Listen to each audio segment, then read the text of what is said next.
ada lagi nih pertanyaan. Nah, kalau ini nih yang sering dipertanyakan sama kaum wanita ya khususnya ya. Pendapat Ibu Dokter Ica mengenai poligami dalam ajaran Islam itu bagaimana?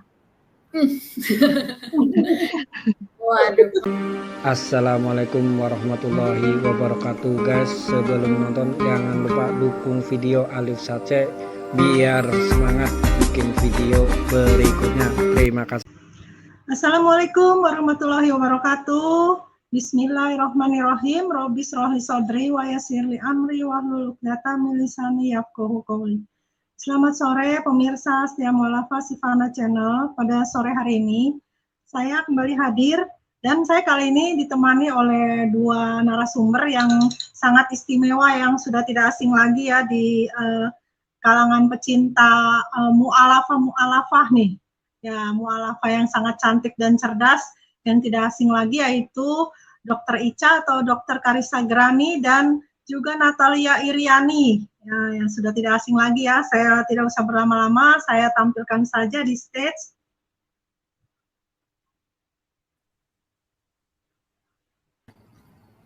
Assalamualaikum warahmatullahi wabarakatuh. Duo mu'alafah cantik dan cerdas Natalia Iriani dan warahmatullahi wabarakatuh. Waalaikumsalam warahmatullahi wabarakatuh. Ya, kali ini kita bertiga nih mau berbincang-bincang nih pemirsa setia Mu'alafah Sifana Channel. Pertama-tama saya mau bertanya dulu nih ya ke Ibu Dokter Ica nih. Nah, karena ini kita udah kelewat jamnya ya, udah lewat dari 4 menit, tadi kan 16.30 ya. Jadi iya. Saya percepat aja deh pertanyaannya. Saya kan udah lama nih nggak berbincang nih sama Ibu Dokter, pasti Ibu Dokter udah banyak lah ilmu-ilmu yang didapat ya selama belajar sebagai seorang muslimah gitu kan. Nah, kita pengen tahu nih, kita korek-korek ilmunya Dokter Ica nih. Nggak apa-apa ya Bu Dokter ya? Iya, insya Allah bisa. Ini dokternya cerdas banget nih ya. Cantik, cerdas, Masya Allah. Dokter Karissa, salam kenal ya. Aku ngefans banget sama Dokter Karissa. Seneng banget nih ada kesempatan bisa ketemu sama Dokter Karissa di channelnya Umi Sifana nih. Seneng banget. Iya kan Natali baru pertama kali ya bisa ketemu langsung ya Natali ya? Iya beneran baru pertama kali. Ini bener-bener bersyukur banget. Alhamdulillah ya Allah ada kesempatan dipertemukan sama Dokter Karissa. Ya lanjut dulu deh, aku nyimak dulu nih, lanjut dulu nih Umi. Ya nanti abis saya bertanya, Natali boleh bertanya ya, bergantian aja ya Natali ya. Siap Umi. Jadi pertanyaan saya yang pertama nih, Dokter Ica, bagaimana pandangan Ibu mengenai tujuan dari kehidupan ini setelah Ibu menjadi muslimah gitu kan? Dulu sebelum menjadi muslimah kan mungkin pandangan Ibu tentang kehidupan pasti berbeda ya sama sekarang gitu. Bisa Ibu jelaskan nggak gitu? Silakan Dokter. Iya, makasih Bu Sifana, Mbak Natali. Ini Bu Natali mualaf juga ya? Iya dokter, aku mualaf juga, alhamdulillah. Mbak Natali ya? Belum kenapa? Dengar boleh tahu mungkin sebelumnya? Dari kapan mungkin mualafnya? Dari 2016. Dokter, aku mualaf. Iya. Ini harusnya berarti yang jawab Mbak Natali mungkin Bu Sifana. Orang enggak lah. Iya. Bergantian Ibu Dokter dulu. Iya, betul. Ya udah, mungkin izin ya saya mungkin Mbak Natali mungkin kalau tahu saya baru mualaf Maret tahun lalu gitu. Jadi mohon koreksi ya. Oh, Maret tahun lalu. Enggak lah, Dokter Karissa ini aku udah tahu nih. Sering lihat juga ya Dokter Karissa ini mualaf bukan kaleng-kaleng ini. Mualaf yang cerdas, cantik, pengetahuannya walaupun masuk Islamnya masih baru tapi Masya Allah masuk Islam secara kafah ya. Iya, jadi ya kalau boleh diringkas mungkin kalau panjang lebar tujuan hidup panjang sekali ya. Kalau boleh diringkas ya mungkin ya tujuan hidup setelah saya masuk Islam ini betul-betul ya tadi hanya untuk beribadah kepada Allah, kemudian juga kita mengumpulkan bekal untuk di akhirat ya. Jadi dunia ini dulu tuh masih ada pikiran-pikirannya tujuannya untuk target-targetnya untuk dunia gitu ya, ingin bisa karirnya seperti apa, kemudian ingin punya hartanya apa aja gitu dan sebagainya gitu. Tapi nggak tahu kenapa gitu ketika masuk Islam gitu yang ada di fokus, yang ada di pikiran gitu kayak udah lebih ringan ya karena udah tujuan kita cuman ke Allah aja gitu. Jadinya udah lebih untuk mempersiapkan yang nanti gitu, nggak mikirnya sekarang. Alhamdulillah kalau dikasih bonus yang di dunia gitu, tapi memang hati, niat semuanya itu diarahkan untuk ke akhirat insya Allah gitu sih Bu, mungkin kalau diringkas. Nah kalau Natali gimana nih sekalian Bu Dokter mau denger katanya Natali juga sama pertanyaannya. Ya kalau tujuan hidup ya setelah masuk Islam sama aja lah. Kita apalagi udah masuk ke Islam ya, alhamdulillah dapat hidayah. Kita mengetahui banget ya Umi ya. Tapi sebenarnya ya itulah kalau jawaban-jawaban tujuan hidup secara Islam sih sebenarnya lebih mantap itu kalau ustadz atau ustazah yang menjawab ya. Tapi kalau ditanya pribadi, dari pribadi aku sendiri, aku sih ya sama lah. Kita mengetahui hidup di dunia ini hanya sementara ya Umi ya. Jadi kita lebih mengejar ke akhirat. Nah, apalagi akhirat itu tempat kita selamanya, tempat kita kekal gitu Umi. Sedangkan dunia sementara ini ya kita harus menyiapkan kesempatan yang ada di dunia ini untuk mendapat akhirat yang sebaik-baiknya. Gitu aja sih Umi. Iya, sekarang Natali gantian bertanya, mau ada yang ditanyakan nggak ke dokter gitu? Tanyain ke dokter ya? Kalau aku disuruh tanyain ke dokter sih sebenarnya lebih pengen ngobrol-ngobrol sih sama dokter. Ya nggak apa-apa, tanya aja, ada pertanyaan apa misalkan mau ditanyakan gitu. Ya sebenarnya banyak banget sebenarnya pengen aku ngobrolin gitu ya, bukan tanya-tanya lantar dikirain kayak apa, selalu menginstruksi nanti nggak enak juga lagi sama dokter. Jadi gini ya dokter ya, dokter Karissa. Dokter Karissa nih aku tahu backgroundnya udah jelas dokter itu orang yang cerdas, orang yang selalu mengandalkan otaknya dulu ya, logikanya dulu nih. Pasti semua dipakai bisa diterima kalau berdasarkan fakta ya. Kayaknya gitu ya dokter ya. Nanti bahas penjelasannya dokternya lah lebih ahli. Nah, dokter Karissa, aku pengen tahu sih sebenarnya dokter Karissa kan mualaf pasti punya alasan mendasar ya dokter ya. Alasan mendasar membuat dokter itu kok mau sih masuk ke Islam gitu. Dokter menemukan kebenaran Islam itu melalui apa sih dokter? Iya, makasih. Ini dari dokternya langsung nih pengen. Iya. Habis ini gantian dong ya buat tahu Mbak Natali gimana.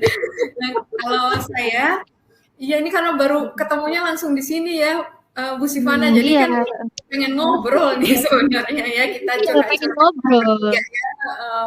Nah, apa namanya ya kalau boleh dibilang, memang betul. Jadi awalnya itu justru bukan dari ibadahnya, doktrinnya aslinya gitu Mbak Natali, tapi saya baru melihat dari manfaat gerakan sholat gitu ya, secara kesehatan gitu. Saya ngulik-ngulik juga manfaat puasa sunnah Senin Kamis kayak gitu. Terus wudhu ya terutama di masa pandemi ini gitu ya.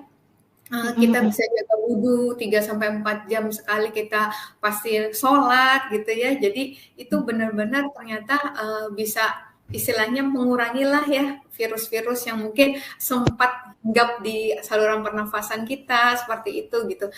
Berawal dari seperti itu sebenarnya gitu. Jadi dari situ baru saya akhirnya pengen tahu lagi tentang Islam dan alhamdulillah baru dijelaskan tentang tauhid aja waktu itu di Mualaf Center itu langsung meluluhkan hati saya gitu ya.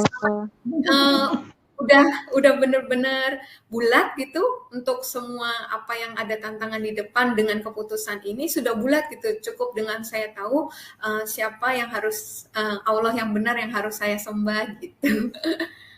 Itu aja mungkin singkatnya ya. Jadi ya karena memang backgroundnya dokter ya. Jadi Iya, jadi Dokter Karissa mulai tertarik karena ini pas lagi masa pandemi ya kayaknya dokter ya, dapat betul hidayahnya ya? betul, mhm. Jadi kenapa kok disuruh wudu gitu-gitu ya dokter ya? Iya, iya gitu dan ternyata Masya Allah gitu makin juga kita selami di dalam kan saya terus Mhm, pengen baca isinya Al-Quran ya belum bisa bahasa Arab saya pelajari mhm, terjemahannya itu Masya Allah tentang apa alam semesta ini gitu ya itu juga inline gitu sama sains sama ilmu pengetahuan kayak gitu yang masa sih kok bisa tahu gitu ya yang baru dibuktikan di abad 20 21 ini kok udah mhm, ditulis 1400 tahun yang lalu gitu kan itu kalau bukan Allah kan berarti nggak mungkin gitu ya bisa tahu yang baru heeh. dibuktikan sekarang gitu sih yang makin membuat yakin gitu ya yakin juga dengan Al-Qur'annya gitu yakin juga dengan tadi tauhid tadi. Masya Allah. Ini jadi benar-benar membuktikan ya dokter ya, dari dokter ngelihat Al-Quran, terjemahannya ya dokter pelajari ya. Terus dokter cari tahu ini tentang ilmu-ilmu yang ada di dalam Al-Quran ya dokter ya. Iya betul bahkan Ternyata ini benar-benar petunjuk dari Allah ya, dan ini memang iya terbukti kebenarannya ya. betul Kalau betul karangan bahkan manusia kayaknya nggak mungkin mampu ya dokter, dari tahun betul. berapa gitu nggak mungkin ya, ini benar-benar dari Tuhan ya dokter. Iya iya, dan ya itu seperti kadang kan kenemunya aneh gitu ya, dibilang gunung berjalan gitu kan, seperti bergerak mengikuti awan gitu dan terbukti gitu ada penelitiannya memang iya gitu, ternyata setiap, beberapa waktu memang ada pergeseran dari letaknya gitu, kemudian juga, kok, dibilang air mani itu keluar dari antara tulang, punggung ya, tulang sulbi dan tulang dada, loh air mani kok dari situ? Itu sempat juga yang menanyakan ke saya itu ya, mungkin, Mm-mm, mm-mm, beliau dulu muslim kemudian berpindah gitu, "Dokter nggak? Dokter kan dokter," "Mbak kan dokter," katanya.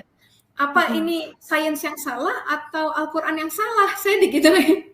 Itu Masya Allah gitu ya, saya, gimana ya, maunya sih nggak meladeni ya sebenarnya gitu, mm-mm, cuma mm-mm, ketika dibilang Al-Quran yang salah, oh gitu langsung saya bilang sainsnya benar, Al-Qurannya benar gitu ya, dan Masya Allah gitu ternyata emang di para ahli embriologi itu memang di tahap embrio itu pembentukannya itu memang di situ di dekat sekitar ginjal gitu walaupun nanti setelah dewasa ternyata organnya yang untuk membentuk itu mulai turun gitu tapi sistem persyarafannya itu masih tetap di sana gitu yang Masya Allah gitu Al-Quran udah tuliskan itu dan benar gitu ya tinggal sekarang uh, mm-mm, kita gitu ya persepsinya itu Al-Quran itu seperti apa gitu ketika kita sudah meyakini itu benar ya kita akan perjuangkan itu benar gitu kalaupun hari ini akal kita belum sampai ke situ uh, kalau kita apa ya kita tadi sudah yakin benar ya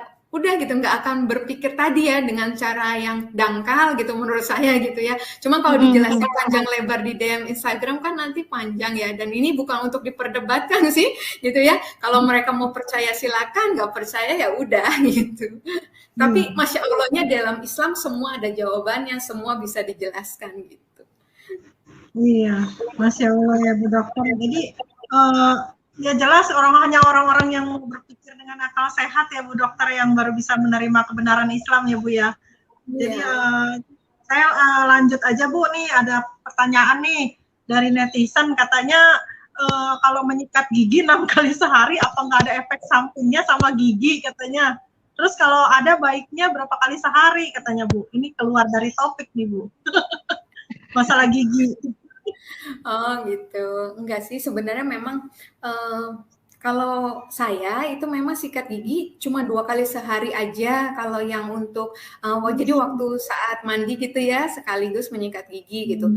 Tapi untuk yang saya pernah sharing di channel YouTube saya tentang bersiwak, itu kan memang ada waktu-waktu keutamaannya untuk bersiwak, itu memang saya lakukan dan saya belum melakukan penelitian tentang itu, tapi husnuzon billah ya bahwa kalau memang kita mengikuti sunnah Rasulullah, insya Allah yang ada adalah kebaikan gitu ya, bukan mudarat gitu. Jadi insya Allah tadi kalau dilakukan dengan cara yang benar, kan tadi caranya juga dijelaskan ya, nggak sembarang bersiwak, nggak sembarang bersikat gigi ya gitu kan. Dan itu insya Allah kalau kita ikuti semua dengan benar, tadi kan waktu itu saya sharing agak panjang juga di konten YouTube, cara menjaga kehigienisannya bagaimana dan sebagainya. Nah, itu insya Allah ya, niat kita kan untuk menghidupkan sunnah Rasulullah, dan sudah janji Allah, janji Rasulullah bahwa yang itu justru akan mendatangkan manfaat kebaikan buat kita gitu. Insya Allah. Iya. Betul. Nah, Bu, kalau pertanyaan dari saya begini, Bu, setelah Ibu menjadi muslimah nih, bagaimana Ibu memandang cobaan gitu atau masalah yang datang dalam kehidupan Ibu gitu loh? Apakah sama persepsi Ibu dari dulu waktu sebelum menjadi muslimah atau sesudahnya gitu? Apakah sama atau berbeda maksudnya pandangan Ibu? Iya. Cara menyikapi, cara menghadapi gitu masalah yang datang gitu loh. Iya. Pastinya tadi karena kita menyadari tujuannya udah beda, akhirnya cara kita menyikapi segala sesuatu juga jadi beda, termasuk cobaan ya Bu, yang pastinya sebenarnya hampir sama prinsipnya dengan yang dulu juga, bahwa Allah nggak akan membebani seseorang itu melebihi kesanggupan kita gitu ya. Jadi tadi selalu khusus bila kalau dihadapi cobaan gitu ya, dan sabar ya dibilang kan, jadikan sholat dan sabar penolongmu gitu ya. Sabar itu dibilang ada 3 macam ya, sabar terhadap cobaan yang dihadapi, sabar ketika kita harus melakukan segala ketaatan, juga sabar ketika ada cobaan atau ujian yang membuat kita kembali kepada kesesatan gitu. Jadi itu sih yang kadang kita kadang juga kalau lagi menghadapi cobaan tuh ingat-ingat atau baca-baca sirah Nabawi ya, kisah-kisah para sahabat Nabi, istri-istri Rasulullah, itu juga lumayan itu membangkitkan ya ampun, cobaan kita nggak ada apa-apanya gitu dibandingkan cobaan mereka gitu ya. Dan memang kan kadarnya beratnya cobaan itu dibilang mengikuti dari kadar keimanan kita gitu. Kalau kita makin naik tingkat, pastinya ujian cobaannya juga makin makin besar gitu ya, makin berat gitu. Gitu sih. Dan memang perbedaannya itu Muslim itu kan dibilang yang berserah diri, nah gitu. Tapi kita memang orang-orang yang berserah diri, tapi berserah dirinya itu dengan ilmu ya, bukan berserah dirinya tanpa mikir gitu. Berserah diri kenapa? Karena kita tahu janji Allah seperti apa, berserah diri dasarnya apa, teladannya itu dari siapa, panduannya itu pakai apa gitu. Iya, masih banyak ilmu yang kita dapat ya dari Bu Dokter ya. Untuk berikutnya Natalia, ada yang mau ditanyakan mungkin sama Bu Dokter dari Natalia? Enggak sih, lagi nyimak aja ini aku, Umi. Jadi kalau nanya-nanya itu kayak dari tadi aku bilang, gue cuma pengen ngobrol-ngobrol aja gitu sama Umi. Oh, pengen Jadi pengen udah nanti habis sesi jawab aja ya nanti. Iya, Umi. Tapi sebentar, aku nanggapin dikit dulu, Umi. Iya, boleh. Aku setuju banget sama Dokter Karissa. Ini benar-benar tidak terbantahkan ya Dokter Karissa ya. Bahwa setiap ujian dari dulu dasarnya sama aja ya. Jadi setiap ujian, cobaan, seperti yang tadi Dokter Karissa bilang, semua itu sesuai dengan kadar dan keimanan kita masing-masing. Nah, dan aku pun juga yakin nih, jadi aku mau nanggapin, aku yakin Dokter Karissa, alhamdulillah sudah mu'alaf, seperti ya. Pasti cobaannya makin berat deh daripada yang dulu. Aku yakin banget. Apalagi cobaan saat-saat mau bersyahadat, bahkan sudah bersyahadat, pasti makin banyak banget. Nah, tapi ya alhamdulillah, nah Dokter Karissa ini paham banget ya, dia melangkah dengan hidayah yang diterima ya Dokter Karissa ya. Dokter Karissa pun menjalani itu secara Islam yang benar-benar. Jadi dia berserah bukan asal-asalan ya, kayak kata dokter tadi kan, bukan berserah tapi nggak mikir gitu, tapi tetap kita berserah, menyerahkan kepada Allah gitu ya Dokter ya. Bener, ini mu'alaf yang cerdas, cantik kan. Masya Allah. Ya lanjut lagi Umi. Ya, Bu Dokter, ini pertanyaan berikutnya, Bu Dokter Ica, bagaimana pandangan Ibu mengenai dosa riya dalam hukum Islam? Yang Ibu ketahui, yang Ibu pelajari seperti apa, Bu Dokter? Wah, iya, ini ngomongin riya ini panjang lebar nih sebenarnya, cuman mungkin ringkas aja mungkin ya, yang saya tahu aja. apa namanya ya kan hadisnya banyak juga ya kalau ria itu ngeri gitu ya kalau dibilang ada hadisnya itu dari Abu Hurairah ya pernah bilang kan waktu itu kalau manusia pertama yang diadili di hari kiamat itu nanti yang pertama-tama orang yang mati syahid di jalan Allah kan, dan waktu dikasih ditunjukkan kenikmatan yang dia hadapi nikmati gitu ya, ditanya amal apa yang kau sudah lakukan, ya Allah aku udah berperang semata-mata karena engkau gitu ya, sehingga aku mati syahid gitu ya. Tapi Allah kan maha mengetahui ya, nggak bisa ditipu gitu ya. Dibilang sama Allah engkau dusta gitu, engkau berperang bukan karena bukan karena aku, tapi karena supaya engkau dibilang orang gagah berani gitu. Kemudian selanjutnya ada lagi ya orang, dan yang diperlakukan sama nanti ketiga orang ini, yaitu nanti akan diseret dengan terlungkup gitu ya, dengan mukanya ke bawah dan diseret dan dimasukkan ke neraka itu. Aduh ngeri banget gitu ya. Orang kedua yang ditanya juga yang selanjutnya masuk adalah ini dia nih yang mengerikan, orang yang menuntut ilmu, yang mengajarkannya dan yang membaca Al-Qur'an. Nah, itu kan kita ya, maksudnya kita orang yang senang menuntut ilmu, orang yang insya Allah berikhtiar untuk mengajarkan dan membaca Al-Qur'an gitu ya. Dan ternyata waktu dihadapkan itu dibilang kita bilangnya kita lakukan itu juga karena Allah, tapi Allah bilang engkau dusta gitu ya.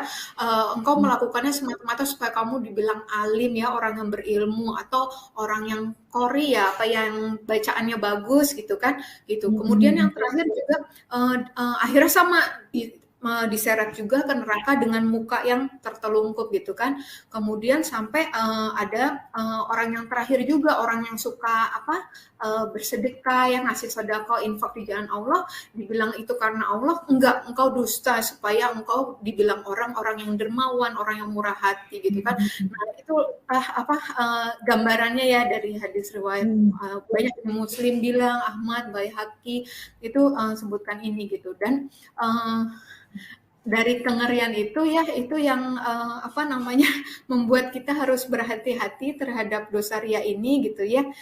Kemudian juga disebut ria itu udah pasti pada tahu akan menghapus dan membatalkan amal saleh kita kan, dibilang di surat Al-Baqarah ayat 264, hai orang-orang beriman, janganlah kamu menghilangkan pahala sedekahmu dengan menyebut-nyebutnya dan menyakiti perasaan si penerima, seperti orang yang menafkahkan hartanya karena ria kepada manusia dan tidak beriman kepada Allah dan hari kemudian. Maka perumpamaan orang itu seperti batu licin yang di atasnya ada tanah, kemudian batu itu waktu ditimpa hujan lebat kan tanahnya bersih, jadi batunya bersih gitu, nggak bertanah lagi.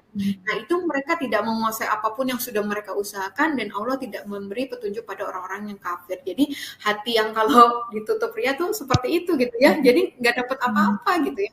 Bahkan yang ngerinya dibilang sesungguhnya Rasulullah pernah bilang sesungguhnya yang paling aku takutkan atas kalian adalah syirik kecil, yaitu ria. Terus saya agak kaget juga, ria itu termasuk dalam syirik kecil? Iya, karena kenapa? Karena kan kita pengennya kita yang dipuji ya, bukan Allah gitu kan. Nah, ya kan Allah bilang aku adalah sekutu yang maha cukup gitu, sangat menolak perbuatan syirik. Barang siapa yang mengerjakan suatu amal campuri perbuatan syirik kepadaku, maka aku tinggalkan dia dan aku tidak terima amal kesyirikannya itu. Aduh, sayang banget gitu kan. Kemudian dibilang juga ada juga hadis bilang hadis riwayat Tabrani ya kalau nggak salah. Nah, itu dibilang barang siapa yang perdengarkan amalnya kepada orang lain agar orang tahu amalnya, maka Allah akan menyiarkan aibnya di telinga telinga hambanya. Allah rendahkan dia dan menghinakannya gitu. Ngeri banget ya, kita tadinya minta diharapkan dipuji dengan bilang-bilang cerita-cerita amal kita, ternyata setelah itu malah Allah menyiarkan aib kita gitu. Dan jangan sampai ya. Nah, pelaku ria juga dibilang nggak akan mendapat ganjaran di akhirat ya. Kenapa? Karena dia kan udah dapat amalan yang di dunia gitu ya. Dibilang sampaikan kabar gembira kepada umat ini dengan keluhuran, kedudukan yang tinggi, keunggulan, agama, pertolongan dan kekuasaan di muka bumi. Barang siapa di antara mereka melakukan amal akhirat untuk dunia, maka dia tidak akan mendapatkan bagian di akhirat kayak gitu. Nah, itulah apa ya bahaya-bahaya dari ria mungkin ya. Dan di situ saya juga agak bingung juga gitu ya. Ketika misalnya kita nih dalam rangka syiar dan sebagainya, apakah itu termasuk perkara-perkara yang ria gitu ya. Jadi akhirnya saya cari lagi beberapa perkara yang tidak termasuk ria, yaitu itu ketika ada pujian manusia atas seorang hamba, atas amal baik yang ia lakukan, tapi bukan tujuan hamba itu untuk ingin dipuji, itu enggak. Jadi ada waktu itu pernah seorang sahabat tanya, ya Rasulullah, bagaimana pendapat engkau tentang seorang yang mengerjakan satu amal kebaikan lalu orang memujinya? Beliau menjawab, itu merupakan kabar gembira bagi orang mukmin yang diberikan lebih dahulu di dunia. Jadi itu bonus ya, tapi kita yang paling tahu lah tujuan kita. Nah, orang yang giat dalam berbuat baik, tapi ketika ada orang melihatnya juga kita jangan buru-buru ria gitu ya. Tapi karena siapa tahu itu justru itu mungkin caranya beliau gitu ya. Kalau sama-sama dia memang bisa mengerjakan, ketika dia sendirian dia lagi nggak bisa gitu, bukan karena ria gitu ya. Kemudian menyembunyikan dosa itu juga bukannya tadi kan menunjukkan amal itu nggak ria ya kalau itu, dan sebaliknya menyembunyikan dosa itu malah juga wajib, bukan termasuk dalam ria ya dalam Islam. Kemudian pakai pakaiannya indah, pakai bagus itu kan kayaknya kalau muslim tuh apalagi muslimah gitu ya, dibilang kan yang kayaknya kesannya kok kayak sederhana gitu. Tapi ternyata sebenarnya Rasulullah berkata sesungguhnya Allah indah dan menyukai keindahan gitu ya. Yang dimaksud sombong adalah yang menolak kebenaran dan meremehkan manusia gitu. Kalau pakai baju bagus bukan dengan tujuan supaya habis itu ngelihat orang lain dengan dari atas ke bawah gitu, meremehkan gitu, nggak boleh gitu. Tapi kalau kita sekedar menjaga kebersihan, keindahan dari penampilan kita, itu bukan ria. Kemudian termasuk ini ketika kita menampakkan amal kita ya, misalnya di sosial media atau dan sebagainya, tapi tujuan kita itu untuk orang bisa mengikuti, menghidupkan sunnah misalnya, ya itu bukan untuk ria ya sebenarnya. Itu yang sempat terus terang menjadi kegalauan saya. Mungkin secara ringkasnya gitu ya, Bu, mudah-mudahan menjawab. Kalau saya boleh tambahkan ya, Bu Dokter Ica, kembali lagi semua ke niat kita ya, Bu Dokter ya. Betul. Kembali lagi ke niat. Jadi kalau niat kita, kan Allah lebih tahu lah hati kita ya. Kalau niat kita tuh misalkan, saya niatnya mau sedekah, saya nggak niat mau pamer kok. Tapi kalau ada orang yang menilai, wah dia pamer apa, ya itu kan urusan dia sama Allah. Ya kan dia yang menilai kita buruk. Tapi niat hati kita kan bukannya mau pamer apa supaya dipuji gitu kan. Yang penting ya, ada pepatah juga, jika tangan kanan kita memberi, jangan sampai tangan kiri kita tahu gitu. Kalau perlu, jadi nggak usah ngomong-ngomong kayak misalnya nolong orang, misalkan saya kemarin abis bantuin dia, beliin dia ini loh, saya beli. Nah kalau itu kan jelas kan ria ya. Tapi kan kalau dari komentar dari orang yang menilai kita, wah dia ria, ya itu biarin. Yang penting niat kita kan, kita nggak ria, kita kan nggak cerita-cerita ke orang gitu kan. Kalau menurut saya sih seperti itu gitu. Kalau Natalia mungkin ada yang mau ditambahkan mengenai ria? Iya. Aku pengen nambahin dikit aja sih. Sebenarnya bukan nambahin, cuma aku bicara ini sebenarnya pengen ngingetin diri aku sendiri gitu ya, Umi ya. Jadi kalau ria ya, sebenarnya ria itu kan apanya sih yang mau diriain gitu loh. Khususnya ya aku bilang tadi, ingetin diriku sendiri. Apa sih yang mau aku sombongin dari diri aku sendiri gitu. Nah, kepada kita ini itu kan semuanya milik Allah. Kalaupun kita bisa mengirimkan apa ke orang, bantuan atau apa gitu ya, sebenarnya yang ngasih itu bukan kita, bukan aku gitu yang ngasih, semua itu dari Allah. Nah jadi yang memberikan itu Allah, bukan aku. Cuma aku hanya diberikan tugas aja, nyampein gitu. Nah jadi kalau dibilang apanya gitu loh, yang mau disombongin dari kita tuh apa gitu kan, kita itu loh nggak punya apa-apa kan gitu. Nah terus kayak jangankan soal memberi ya Umi ya, soal pujian aja gitu ya. Nah kalau pujian, ada yang memuji-muji gitu, misalnya kamu cantik, kamu tampan gitu kan. Kita sebenarnya harus sadar. Sebenarnya mereka memuji, cuma mereka tuh yang dipuji itu siapa sih? Bukan kita. Kita jangan sampai menerima pujian itu. Kita harus mengembalikan pujian itu kepada Allah. Kita ucapkan alhamdulillah. Nah, alhamdulillah segala puji bagi Allah. Karena semua yang menjadikan ciptaannya itu cantik, ciptaannya itu tampan, ataupun memiliki kecerdasan, semua itu yang memiliki itu siapa? Allah. Ya. Nah, tinggal kita sebagai ciptaannya aja, kita ditunjukkan seberapa. Nah, itu semua milik Allah gitu loh.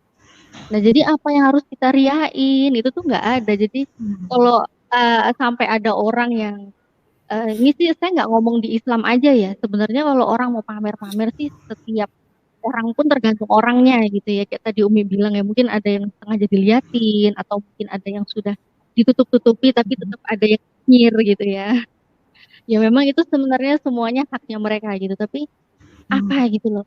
Nah, jadi ingetin diriku sendiri juga sih ini. Jadi jangan sampai aku sendiri lupa bahwa semua kebaikan yang ada itu semua datangnya dari Allah dan itu semua milik Allah. Nah, jadi semua itu cuma sementara gitu. Kita ya udah apa sih yang harus diriain? Nggak ada. Ya, betul. Masya Allah. Iya betul, Masya Allah. Jadi berarti pola pikir kita ini sebagai seorang muslimah rata-rata sudah hampir sama lah ya, karena kita kan belajar dari kitab suci yang sama, Al-Quran. Jadi otomatis setelah kita belajar kita tahu bahwa ini loh yang Allah inginkan tuh seperti ini gitu loh. Kita tuh nggak boleh riya, kita tuh nggak boleh melakukan syirik seperti itu. Jadi kan karena kita diajar oleh Allah ya otomatis ya pola pikir kita juga sama gitu kan. Karena kita kan nambahin dikit lagi boleh ya Umi ya? Nambahin dikit lagi aja. Kayak tadi aku bilang kita harus bersyukur gitu ya, harus mengucapkan segala puji itu pada Allah. Alhamdulillah, Masya Allah, semua karena kebesaran Allah semuanya gitu. Jadi kalau ada yang muji ya, ini kita juga sebenarnya sih kalau masalah ini ustadz itu lebih memang pakarnya gitu ya. Cuma aku hanya sebagai wanita muslimah hanya pengen ngingetin sesama khususnya buat diri aku, jangan sampai pujian itu menjadi ain gitu loh. Nah, jadi kalau ada yang muji, dia apalagi kalau nggak pakai memuji kebesaran Allah gitu ya, nggak pakai Masya Allah, nggak pakai Alhamdulillah, pokoknya dia nggak memuji itu kepada Allah gitu. Kita harus cepat-cepat katakan Masya Allah, Alhamdulillah. Nah, supaya itu juga menghindari kita dari ain sih gitu. Tapi penjelasan lebihnya biar ustadzah aja lah itu yang lebih paham. Gitu aja. Terus ini nih Bu Dokter Ica nih, saya ada lagi nih pertanyaan. Nah, kalau ini nih yang sering dipertanyakan sama kaum wanita ya khususnya ya. Pendapat Ibu Dokter Ica mengenai poligami dalam ajaran Islam tuh bagaimana? Waduh, mantap nih pertanyaannya. Ya, ini sama ya. Ini tadi ini sharing-sharing aja gitu ya. Kalau yang saya pernah ngobrol-ngobrol sama Pak Ustadz gitu ya. Nah, mungkin yang perlu diluruskan dulu gitu ya. Kita tuh bangsa kita tuh sering banget salah kaprah gitu ya, dan akhirnya udah dibiarkan aja jadi keterlanjuran gitu ya. Nah, sebenarnya istilah yang benar itu poligini, bukan poligami. Karena poligami itu artinya bisa dua, beristri banyak atau bersuami banyak gitu kan. Nah, sebaliknya monogami itu ya istri atau suaminya satu. Kalau poligini artinya istrinya yang lebih dari satu, kalau poliandri suaminya yang lebih dari satu gitu. Tapi ya udah, daripada nanti kita ngomong poligini nggak ada yang paham, ya udah balik ke poligami lagi aja gitu ya. Cuman untuk tahu dulu gitu, katanya yang betul tuh sebenarnya begitu kalau dari kata-katanya. Iya betul gitu. Nah, kalau ini kan kita arahnya ngomongnya ke yang satu suami, istrinya lebih dari satu gitu ya. Nah, kalau mau dibilang ya ini nggak bisa dipungkiri, ini ya bagian dari ajaran agama Islam gitu. Kenapa? Karena kan emang ada di dalam Al-Quran, ada di dalam hadis gitu ya. Kita nggak bisa mengingkari ini gitu. Nah,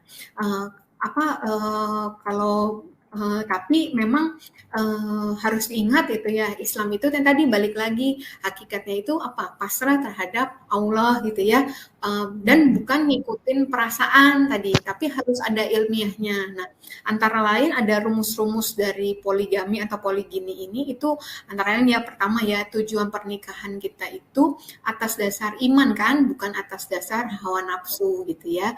Kemudian menikah itu dilakukan memang untuk salah satunya demi penegakan agama Islam gitu ya, dan pria mukmin itu merupakan penegak dari Islam sendiri gitu. Kalau poligami ini jadi bisa dibilang dilakukan ketika memang itu untuk demi kepentingan agama, demi kepentingan komunitas yang pertama ya. Kemudian kenapa? Karena di situ ada amanat besar sebenarnya dari Allah tentang satu nasib anak-anak yatim gitu ya. Kalau kita tahu kan banyak ya hadis yang bicara tentang anak yatim gitu, yang menempatkan mereka posisinya istimewa banget gitu ya, sebagai ujian iman gitu dan sebagainya gitu. Dan kalau misalnya kita tidak tolong, mungkin akan semakin banyak gitu mereka yang berkeliaran sebagai pengemis, anak jalanan, kemudian bahkan mohon maaf mungkin jadi PSK gitu ya. Nah, kemudian dia terlantar lah mereka ya pemeliharaannya, kehidupannya, kemudian pendidikan. Kemudian juga ada ibu-ibu yang mungkin janda-janda itu yang nanti malah akhirnya jatuh ke tangan orang yang bukan muslim gitu. Terus karena mereka lemah juga mereka jadi mangsa ya tanda kutip dari orang yang bernafsu pada kalau nggak harta mereka dari tubuh mereka gitu kan. Nah, poligini ini bagi seorang mukmin itu sebenarnya bukan suatu hak ya, apalagi hak istimewa seorang laki-laki sebenarnya, tapi bolak-balik yang saya sering pernah sebutkan sebenarnya poligini itu beban gitu. Kenapa beban? Karena ya tadi ada tanggung jawab sosial di situ gitu. Ada itu untuk menjawab permasalahan komunitas mukmin gitu ya. Ada memang tanggung jawab itu juga jadinya jadi kayak dipunyai oleh si istri, terutama istri yang pertama ya. Karena kan mungkin kelihatannya dia yang akan menderita banyak kehilangan lebih banyak dari uang belanjanya, dari perhatian suaminya gitu ya. Tapi Masya Allah di situ justru ada keajaiban iman menurut saya, karena kenapa yang bisa mengubah kehilangan itu ya, kekurangan itu gitu ketika ada yang harus berbagi, tapi jadi satu nilai tambah gitu ya, karena kerelaan dari si istri pertama ini untuk memberi. Contoh aja deh kalau kita lagi habis memberi buat orang ya, buat habis nolong orang, ada kan ya rasa kayak kelegaan, kebahagiaan gitu, lebih daripada saat kita menerima gitu. Nah, di satu sisi juga yang rumusnya antara lain itu sebenarnya memang nggak bisa dilakukan oleh sembarang pria, sembarang waktu, sembarang tempat gitu. Semua ada term and condition-nya gitu kan. Saya nggak bisa cerita panjang, nanti saya salah gitu ya. Nah, ini hanya garis besarnya aja, dan memang yang saya tahu bukan dia nggak boleh bebas memilih gitu, bahwa sebaliknya bahkan dia harus rela bila dia dipilihkan yang ternyata dia nggak mendapatkan wanita yang sesuai sama seleranya gitu ya. Itu yang saya tahu gitu. Kalau mungkin ada koreksi atau tambahan dari Bu Sivana, Mbak Natali silakan gitu. Kalau ya ini Bu Dokter Ika udah, saya rasa sih udah cukup jelas ya penjelasan mengenai poligami, poligini ya.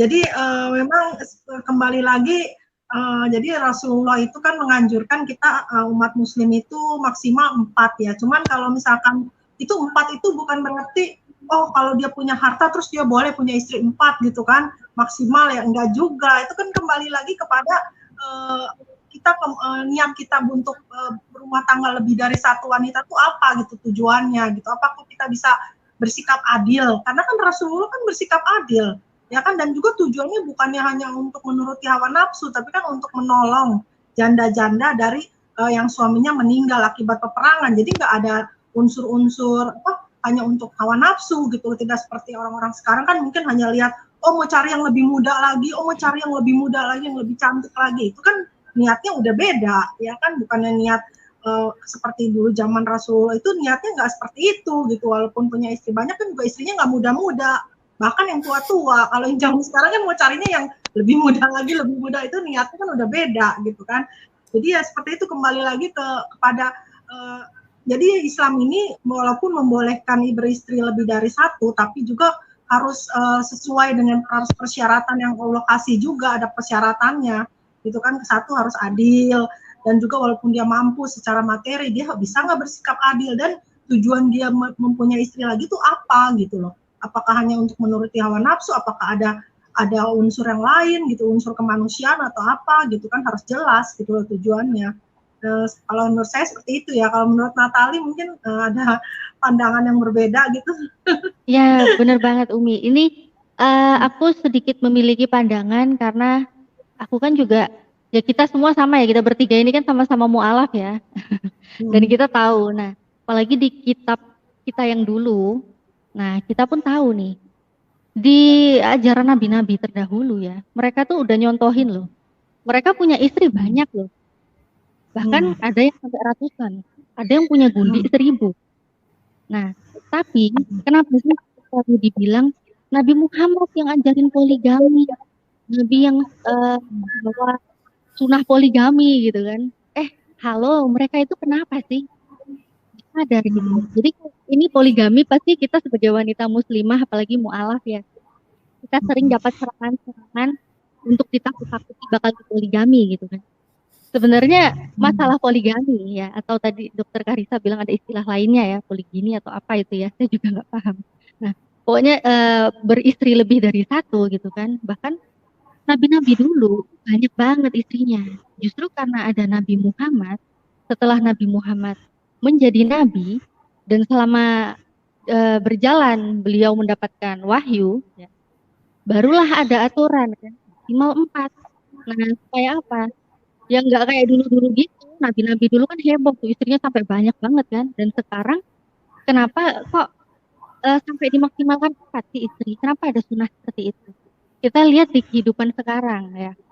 Kita lihat populasi wanita dan laki-laki. Ini secara logika aja masuk akal loh. Kalau semua laki-laki di dunia ini beristri satu aja, nah akan banyak wanita yang nggak punya pasangan, ya kan? Nah, Islam itu adalah agama yang Masya Allah sangat sempurna, agama yang paling sempurna, dan hanya Islam agama yang sempurna, agama yang benar. Makanya dikasih solusi untuk poligami, kayak tadi Dokter Karissa udah ceritain ya. Jadi biar wanita-wanita itu nggak menjadi salah langkah gitu kan. Ada yang mungkin iya kalau dia dapat orang beriman gitu. Jangan sampai malah salah, malah sampai apa, jual diri atau apa gitulah ya. Nah, aku juga pernah bahas sih dari kitabnya umat sebelah. Nanti Dokter Karissa kalau bisa subscribe channelku lah, dokter. Iya, Aku udah subscribe ada channelnya ya. channelnya. Oh ya, Masya Allah. Ini di channelku ya, di channel Natalia Iriani ya dokter ya. Aku sempat bahas tentang pelacuran. Nah, jadi di situ ada dari kitabnya mereka ya, tentu tanpa menafsirkan apa-apa, aku hanya membacakan. Jadi kawin itu tentang kesusahan. Mereka punya apa? Mereka ternyata banyak solusi-solusi untuk menyarankan perempuan-perempuan itu menjadi pelacur. Nah, itu gimana gitu? Nah, sedangkan saya setelah menjadi wanita muslimah, Masya Allah bersyukur banget gitu loh ya. Ya walaupun kita secara manusiawi normal, kita pasti sebagai perempuan deh jangan kena takdir itu deh gitu kan, jangan sampai deh kita dipoligami gitu kan. Tapi sungguh lebih mulia wanita yang dipoligami loh. Kenapa sih mulia? Yang pertama jelas pahalanya sangat besar. Pahalanya sangat besar, itu bukan kaleng-kaleng. Dan dia keikhlasannya itu pasti sudah menjadi keikhlasan yang wanita yang sangat luar biasa. Karena itu sangat sulit, apalagi wanita yang pertama ya, sangat sulit. Nah jadi kalau mau diadu, Nabi kita poligami, sedangkan mereka enggak. Apalagi Nabi di umat sebelah itu enggak nikah gitu ya, enggak punya istri kan. Nah, Nabi di umat sebelah, Nabi penutupnya itu ya, yang membuat kitabnya mereka lah itu, kitab perjanjian baru. Itu kan enggak punya istri kan, diceritanya kan gitu. Dia enggak punya istri. Ya aku sih enggak ribet, enggak ngiri gitu loh. Kenapa sih kok mereka nabinya itu yang terakhir itu rasulnya enggak punya istri? Jangan Rasul kita, Nabi Muhammad, punya istri dan istrinya nggak cuma satu, tapi banyak. Jadi semua karakter wanita ada di situ. Nah, sedangkan itu, apanya yang mau dicontoh? Kenapa dia nggak nikah? Ya jangankan nggak nikah, kenapa gitu ya? Ya mungkin aja perempuan-perempuan takut, oh ngelihat kok kelakuan Rasul kok kayak gini, nggak berani jadi istrinya. Tapi coba kalau kita hidup di zaman Nabi, aduh, kalau aku hidup di zaman Nabi, aku pasti akan berusaha, aduh, pengen pengen jadi istri Nabi dong, pengen deh, nggak apa-apa deh poligami. Istri Nabi pasti gitu ya, karena kita sangat tahu istri Nabi itu, wah, dengan akhlak yang mulia, akhlak yang sempurna. Jadi istrinya keberapapun pasti, insya Allah kita selalu dibimbing untuk mendapat surga sebaik-baiknya surga gitu. Ya gitu sih Umi, aku jadi ngomong nih, udah lanjut lagi Umi. Iya, tapi ya memang seperti itulah. Jadi memang dalam ajaran Islam itu walaupun membolehkan poligami, tapi kan ada syarat-syaratnya gitu. Nah, bener. Ya, Ada syaratnya harus syaratnya. adil. Jadi kalau aku berdoanya gini Umi, aku pribadi berdoa, ya Allah, semoga suami yang ini suamiku jodohku dunia akhirat, dia tidak bisa adil lah, jadinya biar nggak punya istri lagi. Syaratnya kan harus adil. Karena syaratnya harus adil. Jadi adilnya hanya untuk aja ya. Iya. Berdoanya simple banget kayak gitu. Ya udah dilanjut Umi. Nah, jadi begini, jadi saya sakit perut. Terus Bu Dokter, jadi saya mau nanya lagi nih. Bu Dokter, mengenai tanggapan Bu Dokter mengenai orang-orang yang munafik itu seperti apa sih Bu Dokter dalam ajaran Islam? Orang-orang munafik.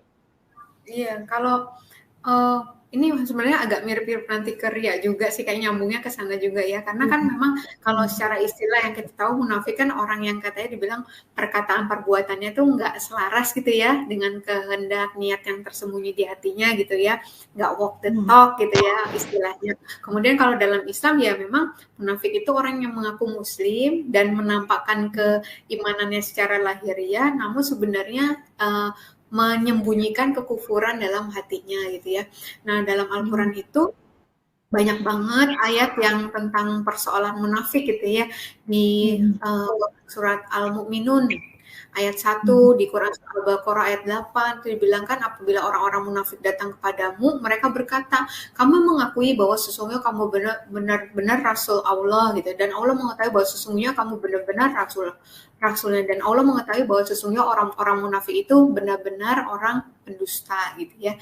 Dibilang juga di antara manusia ada yang mengatakan kami beriman kepada Allah dan hari kemudian gitu, padahal mereka itu sesungguhnya bukan orang-orang yang beriman gitu.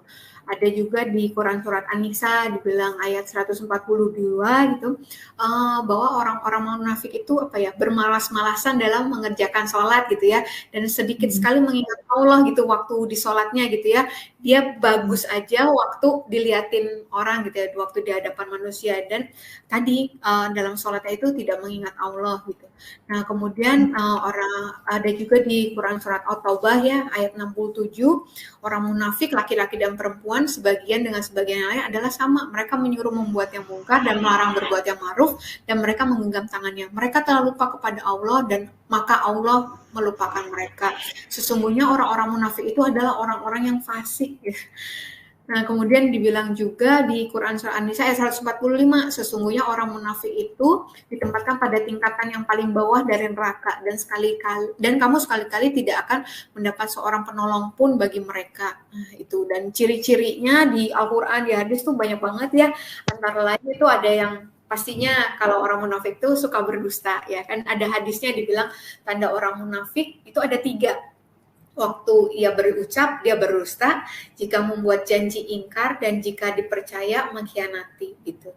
Kemudian juga tadi ya udah pasti ingkar janji, padahal Quran surat An-Nahl itu bilang kan ayat 91, dan tepatilah perjanjian dengan Allah apabila kamu berjanji, dan janganlah kamu membatalkan sumpah-sumpahmu itu sesudah meneguhkannya, sedang kamu telah menjadikan Allah sebagai saksimu terhadap sumpah-sumpahmu itu. Sesungguhnya Allah mengetahui apa yang kamu perbuat. Tadi juga berkhianat ya, tadi tanda-tanda orang munafik. Kemudian berdosa itu melakukan tipu daya juga sama ya. Kemudian bermuka dua biasanya ya, di Quran surat Al-Baqarah ayat 14 itu juga dibilang apabila mereka berjumpa dengan orang-orang beriman, mereka berkata, kami telah beriman gitu. Tapi apabila mereka berjumpa kembali dengan setan-setan mereka berkata, sesungguhnya kami bersama kamu, kami hanya berolok-olok gitu. Nah itulah. Kemudian riya, nah itu udah Quran surat An-Nisa ayat 142 juga bilang hal yang sama. Sesungguhnya orang munafik itu hendak menipu Allah, tapi Allah lah yang menipu mereka. Apabila mereka berdiri untuk sholat, mereka lakukan dengan malas. Mereka bermaksud riya, ingin dipuji di hadapan manusia, dan mereka tadi tidak mengingat Allah kecuali sedikit sekali. Kemudian malas beribadah. Nah, hati-hati ini kalau kita udah mulai kok kayak ibadah tuh berat gitu ya, malas beribadah. Aduh, jangan-jangan kita sudah mulai ada gitu ya kemunafikan tadi ya. Kemudian, nah saya pernah diajarkan juga tuh gimana caranya kita menghilangkan kemunafikan gitu ya. Coba kamu 40 hari, ada yang bilang 21 hari gitu ya, sholat langsung tepat waktu, kalau perlu nunggu sebelum azan berkumandang, kamu udah nungguin sholat gitu. Selama 40 hari itu, insya Allah gitu ya, kita akan jadi orang-orang yang terbebas dari kemunafikan gitu. Itu nggak mudah itu, karena pasti godaannya banyak, cobaannya banyak, acaranya banyak gitu ya, dan itu iya betul. Nah kemudian, nah ini dibilang yang terakhir ya sama sih kayak tadi, dia karena memperbagus sholatnya, dan dia orang munafik itu juga orang yang mempercepat sholatnya gitu, pengen cepet-cepet aja, yang penting udah selesai lah kewajibannya gitu ya. Dibilang kan di hadis riwayat Muslim, itulah sholat orang munafik gitu ya. Itu dia menunggu matahari sampai hampir terbenam, kemudian dia berdiri untuk sholat asar gitu, udah mepet-mepet maghrib gitu, lalu mempercepat gitu ya, karena kan udah mau mepet maghrib gitu mungkin ya, tanpa ada rasa khusyuk sedikit pun, terus tanpa mengingat Allah di dalam sholatnya kecuali sangat sedikit tadi. Terus kemudian dia juga suka berbuat kerusakan ya, tapi nggak ngerasa gitu. Nggak ngerasa sadar gitu. Di surat Al-Baqarah itu ada disebut juga ayat 11-12, dan bila dikatakan pada mereka, janganlah kamu membuat kerusakan di bumi, mereka akan menjawab, sungguhnya kami orang-orang yang mengadakan perbaikan gitu. Nggak ngerasa gitu. Ingatlah sesungguhnya mereka itu orang yang membuat kerusakan, tapi mereka tidak sadar. Kemudian ada mereka juga bangga atas dosa yang udah diperbuat gitu ya. Kadang malah orang munafik itu akan cari pembenaran gitu ya untuk tindakannya gitu.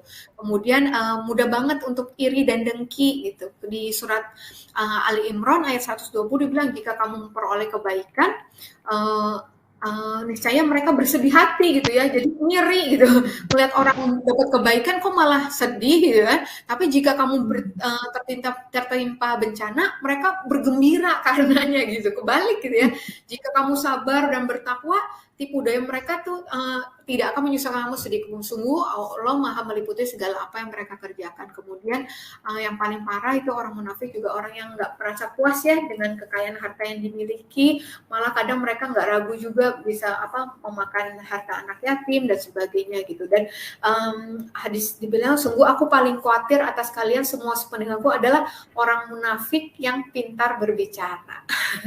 Nah ini udah munafik tapi pintar berbicara gitu. Ini bahayanya itu ya. Itu mungkin Bu sebagian tentang topik. Mau ditambahkan sih. Tapi udah lengkap itu Dokter Ica penjelasannya. Udah lengkap banget, jelas ya. Udah lengkap banget. Memang paket komplit pokoknya Dokter Karissa ini kalau jelasin. Alhamdulillah. Jadi itu ya, memang di sekeliling kita juga tanpa kita sadari banyak ya Dokter Ica orang-orang munafik ya.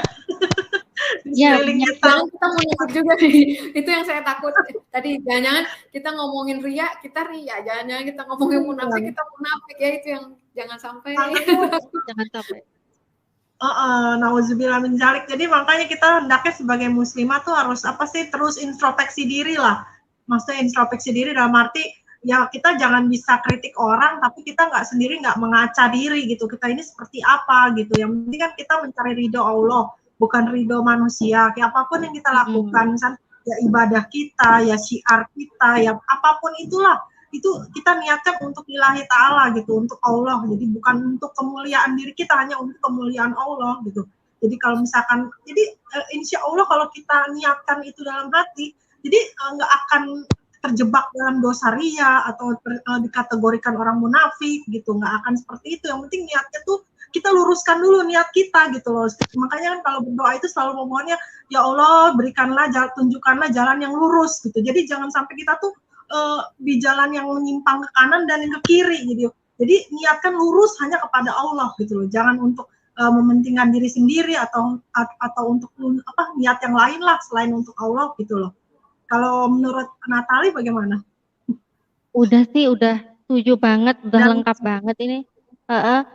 Sebenarnya sih aku pengen ngobrol-ngobrol lanjut, tapi ini juga udah mau maghrib gitu ya. Aku, mengundang Dokter Karissa nih langsung sekarang aku undang nggak apa-apa ya? Insya Allah Dokter Karissa bersedia ya nanti. Insya Allah kapan dokter ada waktu collab di channelku mau ya Dokter Karissa ya. Nanti ini aku minta nomornya ya. Iya, insya Allah. Alhamdulillah. Nih disaksiin nih teman-teman yang nonton nih. Nanti dipantau terus ya channelku ya, channel Natalia Iriani dipantau terus, Dokter Karissa ditungguin loh. Iya.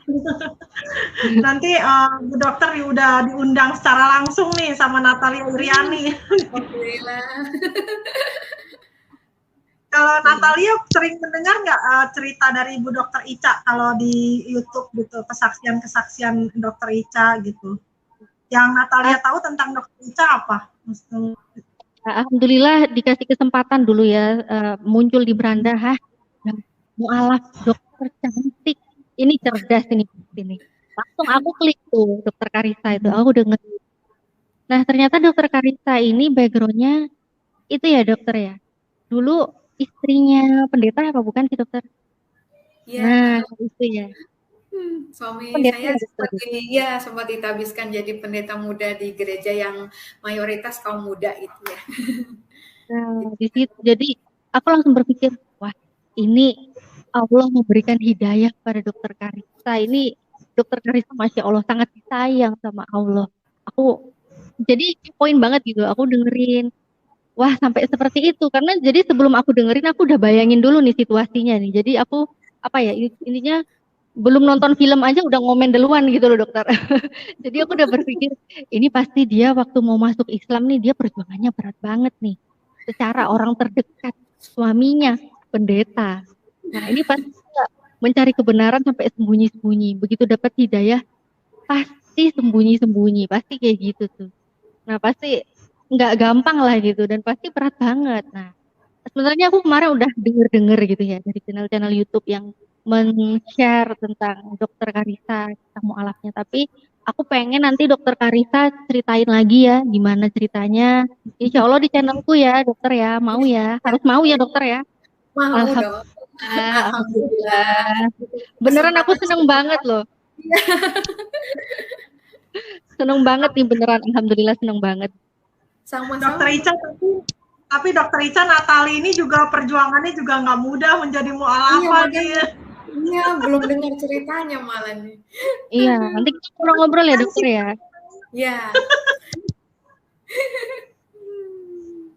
Ya ini di Malang juga udah maghrib Umi. Hah? Di Malang udah azan maghrib Umi di lokasiku. Iya. Oh udah azan maghrib ya. Iya. Maaf ya Umi, dokter, aku harus udahin dulu nih soalnya udah azan maghrib. Ya nggak apa-apa kalau mau duluan, silakan. Kalau di sini masih ada waktu sih, 10 menit lagi lah ya Bu Dokter ya. Ya. Kurang lebih ya. Silakan Mbak Natali. Ya, aku pamit ya teman-teman. Jangan lupa ya. Umi jangan buru-buru dibuang dulu akunya. Aku mau promosi dulu. Nah, teman-teman. Dokter Karissa ketawa-ketawa ini. Aduh, Dokter Karissa Masya Allah cantik banget ya teman-teman ya.